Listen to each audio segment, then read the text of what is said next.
अफगानिस्तान के बैग्राम एयरफील्ड में दोपहर के करीब 2:30 बजे नेशनल एयर कार्गो का बोइंग 747-400 विमान टेक ऑफ करने के लिए तैयार होता है।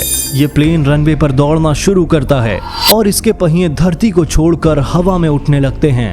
लेकिन टेक ऑफ करने के चंद सेकंड के अंदर ही इस प्लेन के साथ कुछ ऐसा होता है जो किसी ने सपने में भी नहीं सोचा था। दरअसल ये एयरक्राफ्ट टेक ऑफ करते ही हवा में एक एक्सट्रीम एंगल पर ऊपर की तरफ उठने लगता है और विद इन सेकेंड्स इसकी नोज इतना ऊपर उठ जाती है कि ये ऑलमोस्ट 90 डिग्री के एंगल पर आकर हवा में स्टॉल करने लगता है। और फिर उसके बाद जो होता है उसे आज भी एविएशन हिस्ट्री के सबसे दुर्भाग्यपूर्ण इंसिडेंट्स में से एक माना जाता है। पर सवाल ये उठता है कि हादसा हुआ क्यों और इसके होने के पीछे किसकी गलती थी। ये कहानी है नेशनल एयरलाइंस फ्लाइट 102 की, जिसके बारे में जानकर आपके भी होश उड़ जाएंगे।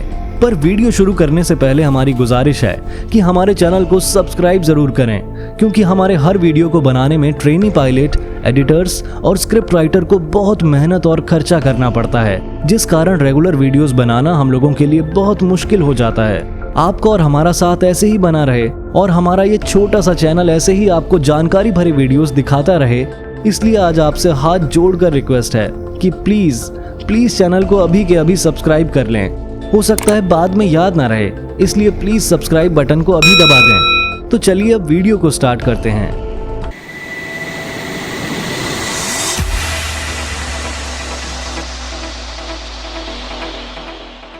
उनतीस अप्रैल 2013 का वो दिन, नेशनल एयरलाइंस की एक कार्गो फ्लाइट 102 सुबह के समय अफगानिस्तान की इंटरनेशनल सिक्योरिटी असिस्टेंस फोर्स के लॉजिस्टिक हब कैंप बेस्टियन से उड़ान भरने के लिए तैयार हो रही होती है। इस कार्गो फ्लाइट को पहले कैंप बेस्टियन से बैग्राम एयरफील्ड पहुंचना था और वहां रिफ्यूलिंग के बाद इसको अपने लक्ष्य दुबई के लिए रवाना होना था। फ्लाइट की कमान 34 साल के कैप्टन ब्रैड हेसलर के कंधों पर थी, जिनके पास टोटल 6000 घंटों का फ्लाइंग एक्सपीरियंस था। लेकिन बोइंग 747 पर उन्होंने सिर्फ 440 घंटे ही बिताए हुए थे। कॉकपिट में उनका साथ देने के लिए फर्स्ट ऑफिसर के तौर पर जेमी ली ब्रुकाव मौजूद थे, जिनका टोटल फ्लाइंग एक्सपीरियंस सिर्फ 1100 घंटे था और इसमें 209 घंटे का एक्सपीरियंस उन्होंने बोइंग 747-400 को उड़ाते हुए हासिल किया था। कैप्टन और फर्स्ट ऑफिसर के अलावा प्लेन में रिलीफ कैप्टन और रिलीफ फर्स्ट ऑफिसर भी मौजूद थे और ये जिम्मेदारी 37 साल के कैप्टन जेरेमी लिप्का और 32 वर्षीय फर्स्ट ऑफिसर रिंकू शुम्मन को दी गई थी। अब क्योंकि ये कार्गो फ्लाइट थी, इसलिए इसमें 36 साल के Michael Sheets as load master और गैरी स्टॉकडेल व टिमोथी गैरेट नाम के 2 मैकेनिक्स भी मौजूद थे। इस तरह कुल मिलाकर इस प्लेन में 7 क्रू मेंबर्स सवार थे। इस फ्लाइट के लिए कन्वर्टेड 747-400 फ्राइटर विमान का इस्तेमाल किया जा रहा था, जिसे ओरिजिनली 1993 में बनाया गया था। सबसे पहले इसे एयर फ्रांस के द्वारा एक कॉम्बो एयरक्राफ्ट के रूप में यूज किया गया और फिर बाद में इसे फॉरनर एयरक्राफ्ट में कन्वर्ट करके नेशनल एयरलाइंस को बेच दिया गया। गौर करने वाली बात यह है कि 747-400 को खास तौर से ULDs ट्रांसपोर्ट करने के लिए कन्वर्ट किया गया था, जिन्हें आम भाषा में हम लोग कंटेनर्स कहते हैं। इसी के चलते इस विमान के फ्लोर पर बॉल बेयरिंग्स और थोड़ी थोड़ी दूरी पर लॉक डिवाइसेस लगाई गई थी, ताकि बेयरिंग्स की मदद से कंटेनर को विमान के अंदर आसानी से पुश किया जा सके। साथ ही लॉकिंग डिवाइस की हेल्प से उन्हें चारों तरफ से लॉक कर दिया जाए, जिससे उड़ान भरने के दौरान वो कंटेनर्स अपनी जगह पर बने रहें। असल में दोस्तों, किसी भी कार्गो फ्लाइट के लिए सबसे जरूरी होता है कि जो सामान या माल उसमें ट्रांसपोर्ट किया जा रहा है वो विमान के अंदर हिले डुले नहीं, क्योंकि इसकी वजह से ना सिर्फ एयरक्राफ्ट इम्बैलेंस होता है, बल्कि वो सामान इधर उधर टकराकर प्लेन को अंदर से डैमेज भी कर सकता है। अब कई बार ऐसा होता है कि इस तरह के विमानों में कोई ऐसी चीज ट्रांसपोर्ट करनी पड़ती है जिसे लॉकिंग डिवाइस से लॉक नहीं किया जा सकता। ऐसे केस में उस माल को मजबूत स्ट्रैप्स के जरिए चारों तरफ से बांधकर एक जगह पर लॉक किया जाता है, ताकि उड़ान के दौरान वो अपनी जगह पर बना रहे। ऐसे में किस सामान को बांधने के लिए कितने स्ट्रैप्स की जरूरत पड़ेगी, और सामान को किस तरह से बांधा या लोड किया जाएगा, ये सब कैलकुलेट और डिसाइड करना ही लोड मास्टर का काम होता है। जैसा कि हमने आपको बताया, बोइंग 747-400 को मुख्य रूप से ULDs यानी कंटेनर्स ट्रांसपोर्ट करने के लिए कन्वर्ट किया गया था। लेकिन अमेरिका की एयरफोर्स मोबिलिटी कमांड के साथ हुए कॉन्ट्रैक्ट के चलते फ्लाइट 102 में इन्हें कंटेनर्स नहीं बल्कि MRAP नाम के 5 व्हीकल्स को ट्रांसपोर्ट करना था, यानी माइन रेजिस्टेंट एम्बुश प्रोटेक्टेड। ये बहुत बड़े आकार के और काफी ज्यादा वजनी व्हीकल्स होते हैं। जो 5 MRAP इस फ्लाइट में जाने वाले थे, उनमें से 2 छोटे आकार के मॉडल थे जिनका नाम MATV था और बाकी के 3 बड़े आकार के व्हीकल थे जिन्हें कूगर कहा जाता था। MATV का वजन 12 और कूगर का वजन 18 टन था, यानी इन 5 व्हीकल्स का टोटल वेट 78 टन था, जो 747-400 के लिए नामुमकिन तो नहीं, लेकिन एक बहुत मुश्किल टास्क जरूर था। यहां सबसे जरूरी चीज थी कि इन व्हीकल्स को प्लेन के अंदर सही तरीके से लोड और स्ट्रैप्स की मदद से लॉक करना। और जैसा कि हमने बताया, यह काम लोड मास्टर को करना था। हालांकि लोड मास्टर माइकल शीट्स इस तरह के व्हीकल्स को अपने करियर में पहली बार लोड कर रहे थे, लेकिन इसके बावजूद लोडिंग के टाइम उन्होंने लोडिंग मैनुअल को देखना जरूरी नहीं समझा और सिर्फ अपने एक्सपीरियंस से कैलकुलेशन करके ये डिसाइड कर लिया कि सभी व्हीकल्स प्लेन के अंदर सेंटर लाइन यानी बीचों बीच लोड किए जाएंगे। दोनों छोटे व्हीकल्स किनारों पर रहेंगे और बड़े व्हीकल्स बीच में। साथ ही उन्होंने कैलकुलेट करके ये तय किया कि छोटे व्हीकल्स को 24 स्ट्रैप से बांधा जाएगा और बड़े व्हीकल्स को 26 स्ट्रैप से,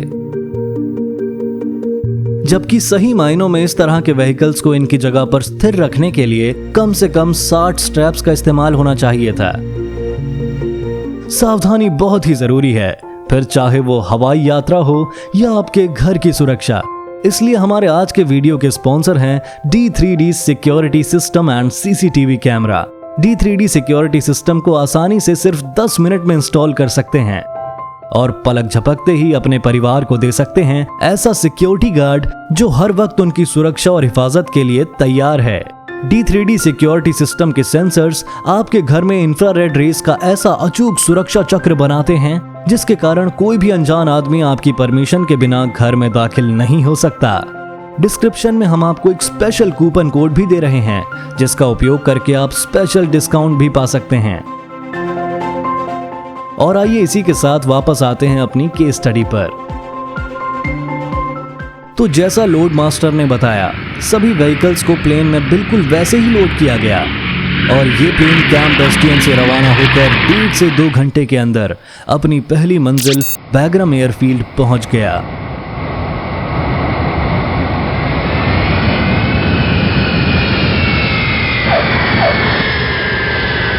जहां से इसे रिफ्यूलिंग और कुछ जरूरी चेक्स कंप्लीट करने के बाद अपनी फाइनल डेस्टिनेशन दुबई के लिए निकलना था।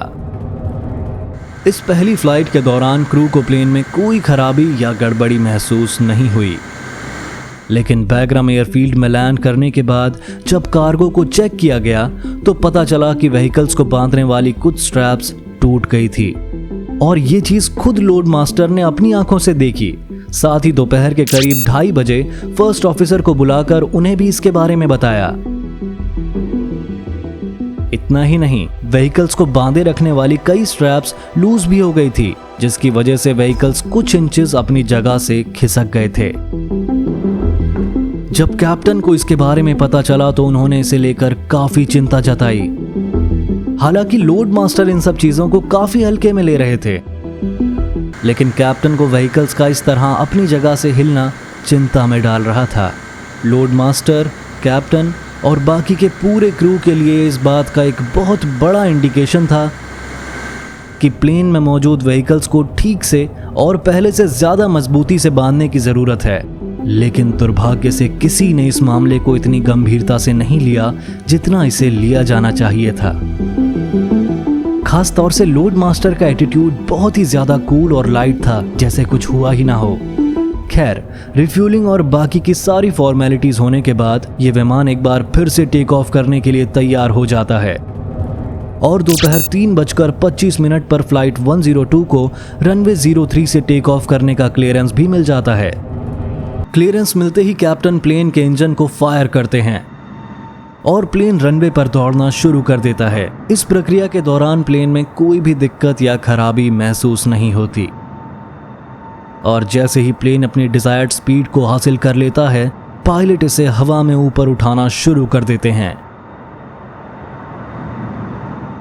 लेकिन यहीं एक बहुत ही अनयूजुअल चीज होती है। दरअसल जैसे ही प्लेन टेक ऑफ करता है तो उसके सिर्फ 2 सेकंड बाद फ्लाइट डेटा रिकॉर्डर और कॉकपिट वॉइस रिकॉर्डर दोनों ही रिकॉर्डिंग करना बंद कर देते हैं और प्लेन की नोज एक बार ऊपर उठना शुरू करती है तो वो लगातार ऊपर की तरफ उठती ही चली जाती है। असल में यहां हुआ क्या कि जैसे ही टेक ऑफ करने के लिए प्लेन की नोज ऊपर की तरफ उठी तो अंदर मौजूद एक व्हीकल की स्ट्रैप्स टूट गई और अपने वजन की फोर्स से वो व्हीकल पिछले हिस्से से जा टकराया। इस टकराव की वजह से सबसे पहले वो रैक नष्ट हुई जिसमें फ्लाइट डेटा रिकॉर्डर और कॉकपिट वॉइस रिकॉर्डर रहता है। इसीलिए टेक ऑफ करते ही इन दोनों इंस्ट्रूमेंट्स ने रिकॉर्डिंग करना बंद कर दिया था। इसके बाद व्हीकल के वेट और उसके इम्पैक्ट की वजह से प्रेशर बल्क हेड डिस्ट्रॉय हो गया, जिसके चलते प्लेन के हाइड्रोलिक सिस्टम फेल हो गए। और इतना ही नहीं, इस इम्पैक्ट के कारण जैक स्क्रू पीछे की तरफ और उसके फोर्स की वजह से हॉरिजॉन्टल स्टेबलाइजर नीचे की तरफ बेंट हो गया। इससे हुआ ये कि प्लेन के टेक ऑफ करने के बाद उसकी नोज लगातार ऊपर की तरफ उठती चली गई। पायलट्स ने प्लेन को सीधा करने की पूरी कोशिश की। वो बार बार योक को आगे की तरफ पुश करते रहे, लेकिन मुड़े हुए जैक स्क्रू और फेल हो चुके हाइड्रोलिक सिस्टम की वजह से कुछ भी करने का प्लेन की कंडीशन पर कोई फर्क नहीं पड़ा। प्लेन की नोज तब तक ऊपर तक उठती रही जब तक कि उसने अपना फॉरवर्ड मोमेंटम नहीं खो दिया और जैसे ही फॉरवर्ड मोमेंटम खत्म हुआ, प्लेन हवा में स्टॉल करते हुए नीचे की तरफ गिरने लगा। कॉकपिट में मौजूद क्रू को उनकी मौत आंखों के सामने दिखाई दे रही थी, मगर दुर्भाग्य से इसे टालने के लिए अब कुछ नहीं किया जा सकता था। हवा में कुछ सेकंड स्टॉल करने के बाद ये प्लेन अपनी मौजूदा स्थिति से थोड़ा दाईं तरफ मुड़ते हुए रनवे 03 के डिपार्चर एंड से नॉर्थ ईस्ट की दिशा में 590 फीट की दूरी पर विंग्स लेवल पोजीशन में नीचे गिर गया। प्लेन के नीचे गिरते ही उसमें आग लग गई और एक तेज धमाके के साथ सब कुछ राख के ढेर में बदल गया। इस दर्दनाक हादसे में किसी भी क्रू मेंबर की जान नहीं बच पाई और लोगों को जब इस घटना के बारे में पता चला तो वो पूरी तरह हैरान रह गए। खैर, पूरी तरह इस हादसे की जांच शुरू हुई और नेशनल ट्रांसपोर्टेशन सिक्योरिटी बोर्ड यानी NTSB इस नतीजे पर पहुंचा कि इस एक्सीडेंट के होने की सबसे बड़ी वजह नेशनल एयरलाइन द्वारा खास किस्म के कार्गो प्लेन में लोड करने की सही व्यवस्था ना करना और इसके लिए कोई सख्त नियम ना बनाना रहा। इसी की वजह से लोड मास्टर ने व्हीकल्स को ठीक से नहीं बांधा और उनके खिसकने की वजह से प्लेन के कुछ बेहद जरूरी सिस्टम नष्ट हो गए, जिसकी वजह से ये हादसा हुआ। इस घटना के होने के बाद NTSB ने इस तरह के कार्गो को ट्रांसपोर्ट करने के लिए नियमों में कुछ जरूरी बदलाव किए और सुरक्षा को ध्यान में रखते हुए इस तरह की फ्लाइट्स को लाइटली ना लेने की सलाह दी गई। साथ ही इस इंसिडेंट को एक एग्जाम्पल माना गया कि इस तरह के कार्गो को किस तरह ट्रांसपोर्ट नहीं किया जाना चाहिए। आज भी लोग जब इस हादसे को याद करते हैं तो उनके मन में सबसे पहला ख्याल यही आता है कि अगर लोड मास्टर ने चीजों को इतना लाइटली ना लिया होता तो ये एक्सीडेंट टल सकता था। लेकिन दुर्भाग्य से हम पास्ट में हुई घटनाओं को किसी भी तरह बदल नहीं सकते हैं और फिलहाल हमारे हाथ में इस हादसे में मरने वाले लोगों और उनके परिवारजनों के लिए प्रार्थना करने के अलावा और कुछ नहीं है। बाकी दोस्तों, हमारी आज की इस वीडियो में बस इतना ही। वीडियो अंत तक देखने के लिए बहुत बहुत धन्यवाद।